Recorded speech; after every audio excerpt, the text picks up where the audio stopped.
gentlemen, I am joined by, would you say prospect? Because I don't know about the word prospect, because you've got a few fights down to your belt. I think prospect kind of, you lose that title after about 6 fights. Now I want to say, one of the top welterweights, not just in the US, I want to say globally, because, you know, you're out there, you know, kicking ass, best way to put it, my friend Jared. How are you of late, man? Because you've got your title fight coming up on Titan FC, an interim title fight against Mr. Graves. How's life in general? Man, life is great, bro. I just got back from a 2 mile run not too long ago. Training's great. I'm great, man. I'm 100%, man. I'm looking forward to it, man. I'm ecstatic. Fantastic, man. That's what I like to hear. So let's look at this fight, man. Titan FC. How did Titan FC come about? They you know, obviously because you've got the LFA thing, and then also Titan popped along. Was it just like a one-off, a couple of fights LFA? Was it no like long contract agreed, or was it just Titan FC gave you an opportunity, said I gotta take it? So LFA, I went out there and yeah, I did my thing February 1st. They just wanted me to wait, and they're like, "Oh, we'll let you know when we have another fight card set up for you can get on." And like my whole deal about this year is I plan to fight 7 times this year, And Titan, they're like, "Hey, we'll sign you to a 3-fight deal, bro, and you can knock them out as quick as you want." I was like, "Yep, that's the way to go." So, you know what I mean? They let me fight March 15th, and they said as long as I'm healthy right after that fight, I can fight again immediately. So, yeah, man, like I said, my goal is to fight 7 times this year. This is my second fight within the first 3 months of the year. Can't wait, bro. That's some record you're going for, man. Seven fights. Woo, gosh. Trying to take after Mr. Cowboy Cerrone there, are we? Is that what you're trying to emulate? That's my idol, bro. I love Cowboy Cerrone. You know what I mean? So yeah, man. Like you train till you can. You train like your idols. That's somebody I look up to. Always down to fight anytime, anywhere. That's exactly who I am. You know what I mean? So yeah, man. And what's funny is I'd love to fight Donald Cerrone. You know what I mean? Like just how Israel just fought Anderson Silva, his idol. I'd love to fight Donald Cerrone, man. My idol. You know what I mean? Would drink some Budweiser afterward too. You know what I mean? So that's my Man, goals. man, he's still kicking ass. You know, there was a big that Hernandez fight was huge. You know, a lot of people were kind of semi writing him off, and I said to people, I said, I tell you, the moment it got me back on Cerrone's side, I went the Leon Edwards fight. I know we lost the Leon Edwards fight, but he Yeah. showed. He showed some resilience in that fight that kind of just went. He's still there. He still wants it just as bad as he used to, man. I was so excited watching that fight. I was like, there's more in there. And then we went to Hernandez. Everyone wrote him off. I don't know about yourself. I don't know what you saw online, obviously, because a lot of feedback I got on social media was like, Hernandez gonna run through it. I went, nah. I put money on Cerrone and won easy. It was like, people, you gotta can't write Cerrone off. He's a badass. Never, man. Like I'll admit he had me a little worried because Shoney, I don't want to like I don't know the guy personally, but whenever the fight gets too personal, he kind of doesn't show up because he's too emotional. And I understand I'm an emotional person as well, but like when he fought Nate Diaz, it got very personal, and Yeah. like he just didn't show up that night. And at first I thought like Hernandez got to him, but man, he finally turned that shit around, bro. That head kick was yeah, yeah, sweet. yeah. Oh, It I was so was. happy. Oh, it's so seamless. I want to talk about, before we talk about, obviously, a bit more about Titan Fight and the future potential for you, let's just go back a bit, obviously, with everything that's going on. I think, obviously, winning fights is great. Getting those wins, a good thing with yourself is you've won a kind of a mixture. You've not just had, submissions, you've not just had knockouts, decisions. So you've had a balance. You've had a good balance of victories. Have you found there that gives you a lot of options in the fight department where people won't see you as a one-dimensional man? They'll see the threat in potentially not just your nutrition, but also on the ground and on the feet. No, for real. I tell people all the time I don't train for a fighter. Like when I go into a fight camp, or I don't even really call it a fight camp, but when I'm training, I'm not training for my opponent. I'm training just to be a better me in every area. You know what I mean? So just like you said, I have knockouts, I have submissions, I have TKOs, I have decisions. It doesn't matter where the fight goes. I know I'm going to win. You know what I mean? I have the card. If you want to go 3 rounds, I'll go all the way through it. If you're going to break somewhere down the line, I'll take you out. You know what I mean? It's just Yeah. I work on myself. I don't care about my opponent. I don't even watch my opponent before a fight. Like I'll probably watch like one fight just to see their stance. You know what I mean? But other than that, I don't care to watch you, man. You know what I mean? Like I want to believe you're going to evolve just like I do. So yeah, man. Like I'm focused on me. You know what I mean? You're just in my way. I'm going to run through you. That's how I look at it. That's good. One thing a fight that I thought that I got a lot out of was the Victor K fight. The Victor K I think it's pronounced that way. I'm probably not pronouncing it right. Ridiculous. You know, what I liked about that was the Pereira, 3 rounds, and that was a hard fight because it went to the ground a lot. There was a lot of sweeping, a lot of changes of positions, submission attempts, etc. That obviously that was the slight slip of the knee from himself in the first. Don't know how he misjudged that one, but anyway. But overall, man, did you get a lot out of that yourself? Because that fight for me, if I was a fighter, you know, I didn't get the win, which is obviously the ultimate goal, I would have got a lot out of it. You know, there was a lot of plus points I saw. Did you, even though you didn't get the W, did you see much in there that you were quite happy with? I wasn't happy at all. You know, I lost. But oh, like you're right. There's a lot of good things I could take away from it. You know, like one thing I tell people is I'll never be finished. I can't be finished. You know, and it's just he went for a lot of submissions. I was able to stop them all. And I showed my heart. You know what I mean? It doesn't matter where you put me in the fight. I'm always going to keep fighting back. You know, and it's just like there's good things to take from the fight. It's just I'm not happy about it, man. I wanted I was impressed, man. I was impressed with the conditioning. You know, third round came. You know, you were able to. You weren't really heavy on your feet. You know, a lot of people. That's what you know. You see that a lot. Whenever people are tired, you start to see how heavy they are on their flat foot. You see the lactic acid kick in. They're starting to try and strike, and there's just nothing. It's like they're walking through tar. You know, it's just there's no fluidity, man. I could see that there was just kind of zapping you still. You still had that pop, and obviously that's why he was not interested in wanting to stand up and get to the ground. So I was impressed by that because a big factor is people don't take consideration of conditioning, man, and the fact that you obviously work and you say you've done your runs. The devil word, I call it, the naughty word, the C word. No one likes to say the C word. No. Put that money in the swear box. What's funny is I hate cardio. Like that's the thing I hate the most. I hate running. I'll admit that I have no problem, but I do it. You know what I mean? Because it's in the fight where it kicks in. It's when you need it. You know, and so I'll admit it. I have no problem. I hate cardio, but that's also where you find your heart. You know what I mean? And if you can push through cardio, if you can push through running some miles, especially when you don't want to do it, like nobody's can stop you. You know what I mean? So that's what I figured out about myself as well. Is even the days I don't want to get up at 6 a.m. and run, I'm like I still get up. You know, I'll say my prayer to God to give me the strength to keep going, to get through it, and I do it. Yeah, I tell you that run is a game changer. I hated it. It helps cut the weight as well. Obviously, it's a good way. Like I found it helped me cut the weight big time. You know, just get on the hill sprints. But 100%. I never looked forward to it. Never won. There was never a day I went, oh, it's a beautiful sunny day, great for hill sprints. Woo! Nah. Happy about it, man. Like I'll do like a Instagram story or a Facebook story before I get out there, and I'm always cursed. I'm like, about to go for this fucking run, man. I'm like messaging people who wants to do like an hour of jiu-jitsu. Anyone. I'll even do an hour of wrestling just to stop running. But let's talk about this Titan FC fight, man, because I feel like there's an underlying story into this Titan FC fight. Because thanks to the boy Dan Levy over at Best Fight Picks podcast, back half the barrel, folks, get on there, give it a follow. Give me a little insight. Mr. Graves' training partner, Dhiego Lima. Apparently there's a bit of friction between the Pereira or something. What's going on? What's the deal? That's funny.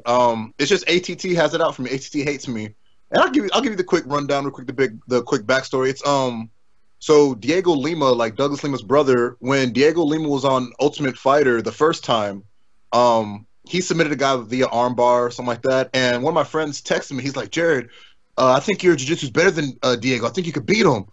And like I was still an amateur at the time, and so my head blew up. I was like, yep, you're probably right. And at the time, I was talking to this other chick at a different gym, and I went to cross-train with her.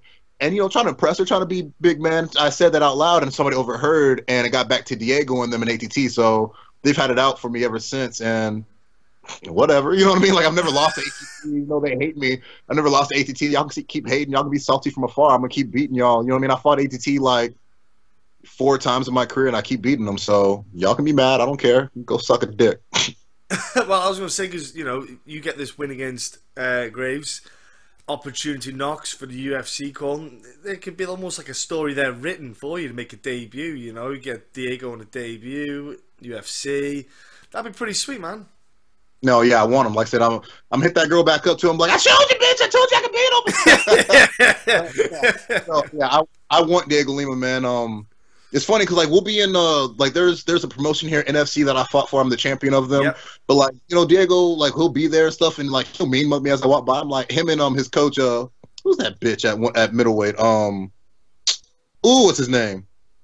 Jukau. Yeah, they'll mean mug me as I walk by. It's like, bro, go ahead, be salty, man. Like it's funny that HT hates me, man. But it is what it is, man. Like I said, I'll keep beating y'all one at a time. Yeah, because you fought Sean, didn't you? Defended your belt, was it, against Sean in that on that promotion? You beat him because in the first round, he had no interest. Yeah, that was it. Because you got the elbows. That was it. He went for the takedown late in the first, and then you got the elbow strikes. There you go. Because he did not want to stand up. Nobody better stand. No. That left hook, man. Because it was the first left hook that caught him. That was it. That was it. The left hook got him. And then you could see he had the rabbit in the headlights look. That was it. Because what happened was you got him again with the same hook, but he didn't react at all. Because you could see he was just not there. He was just so delayed. Everything was like, he disguised it well, don't get me wrong, but you could tell his body reaction was like, nah, no, go home. No, don't want to do this. Get me out of the cage. Yeah, man, he just kept jumping for those legs. He's like, no, just come down to guard, please. No, like I'll give it to Sean, man. He's a very good black belt. And we knew that going into that fight. That's why I didn't play with him down there. Even though I'm a brown belt, I'm never worried about somebody's game. But why jump into your game when I can keep you in mine? He couldn't take me down. He took me down one time, but I got back up. And like I said, he did not want to stay on the feet with me. And like I said, he couldn't really take me to his game. So I'm going to keep you playing my game, bro. And that's how I won. Yeah, you were very calm. Yeah, because he went to get you back, didn't he? That was it. Yeah, because it was like a funky scramble. Got the back, couldn't get the hooks in. And then you stood up. What's funny is I'm not going to lie to you. As soon as he took my back, because like, my coach was like, don't go on the ground. He took my back and immediately I started panicking in my head. I'm like, oh my God, he has my back. He's going to choke me. Yeah, for real. My coach at the time is like, you all right? Everything's fine. I was like, I'm trying to like hold his choke, and I'm like, everything is all right. Everything will be fine. And my coach had to really calm me down because in my mind, I was freaking out at first. It was hilarious. Yeah, because I watched it. I went, oh no. And then I was like, it's okay. He got up. It's all right. It's okay. Yeah, it was one of those moments, man. I'm with you. It was. You're smart though. You stay on your feet. There's no point engaging. That's the thing, especially because you hurt him. A lot of guys, like you'll know it yourself. You see him fight, and they'll just jump in, swinging like Pride style, jumping in the air, trying to throw this amazing punch that's never going to land, and then they get caught in some submission. You're like, just stand up. Because they won't stand up. They'll be wobbly legs. The referee will stop it. Or if they do stand up, you just take your time and pick them off. And it's just fight IQ. 100%. Like I said, I never understood that when you get somebody hurt, why jump into their guard just so they can wrap you up and survive? You know what I mean? I'm going to make you stand back up. I'm going to torture you. You know what I mean? You sound like a track. I'm going to make you suffer for being in there with me, And so let's look at outside then. You do your runs, you do your training. What do you do? What's your downtime, man? What's your kind of like? What do you like? Do you like to watch sports? Do you like to read books, write poetry? What's the thing you like to do, man? Really all of the above. You just name most of my stuff. No, but yeah, I love to read books, mainly fantasy. Like other than like I'm reading my Bible, but other than that, like I love to read fantasy. I finally finished the Harry Potter books. Took me 2.5 years, man, but I finally finished the Harry Potter books. But right now, like I said, I just finished running, but Saturday's really my off day. I finally just bought Red Dead Redemption 2, the video game, and I'm effing loving it, man. Yeah, there's a lot on there, man. I got friends, a friend of mine was telling me how he bought it, and then he goes off to work, and he didn't know his missus went on and played it and completed a lot of missions that he wanted to do. So he wasn't overly pleased with it, but he said, he was telling me all about it. He was like, yeah, me and her, Valentine's Day was not a good day. Man, no lie, I would love to find a chick that loves video games. I'm like, I wouldn't mind. Like I've dated a couple chicks that like play Call of Duty with me online. Yeah. I love that. That's sexier than a beautiful chick that can game. You know what I mean? I love it, man. So I wouldn't be mad. Oh, gaming's it's a great pastime. Because like you say, you can just switch off, can't you, man? It, like literally, like from the fighting game, have a bit of a shout on the microphone to like some 10-year-old kid in another state going, "I want to kick your ass." No, you won't, dude. You won't, because I fight in a cage and I will beat your ass. But then they kick your ass. They'll sniper you from like 200 miles away. You're like, I hate this game. I hate life. This is just not. Man, like, as a kid, I used to have really bad anger problems with video games. Like I used to break so many consoles. But yeah, I won't lie. I do get on this mic, you know what I mean, playing online. I do yell at some kids. These kids be talking so much crap, bro. It's crazy, man. Yeah. Oh, I'm really messing you up. Oh, F your mom. I'm like, what? What'd you just say? Oh, man. It's on now. Find you. Yeah, exactly. It's what it's like. I remember my friend was saying when I was growing up, he was, and this is going back from some years. We had like Super Nintendos. That was when Super Nintendos were out when we were young, and we were playing Mario Kart. That was it, original old school Mario Kart. And then you hit the banana skin, and because the controllers weren't cordless back then, they were connected. So he'd just stand up and just go to pull the controller back to throw it to the TV, but he'd pull the whole console as well towards it, and then he'd throw the console, the controller at the TV. But the problem is, back in them days, the TV weren't flat screen little windy things. They were massive industrial boxes that could take a nuclear blast. So he'd throw the controller, and you'd just see the controller just break, and the TV would be like, "Yeah, is that all you got?" And he'd be like, "Just all the time." He'd just absolutely go nuts on it, man. It was hilarious. That's crazy. I've done that multiple times. I've wrecked a lot of stuff back then. I used to shout at people. I used to like play on the Game Boy. I used to play Mario on the Game Boy. And if I ever died, if anyone was within eyesight of me, I would blame them. I'd be like, "You breathe too loud. I'm trying to play a game. Stop breathing. You just made me die. I've got to go back to the start." Because you couldn't save the game back then. You couldn't go back to. You had to go all the way back. So people like this day and age who play video games, young kids, they don't get it. Like, no.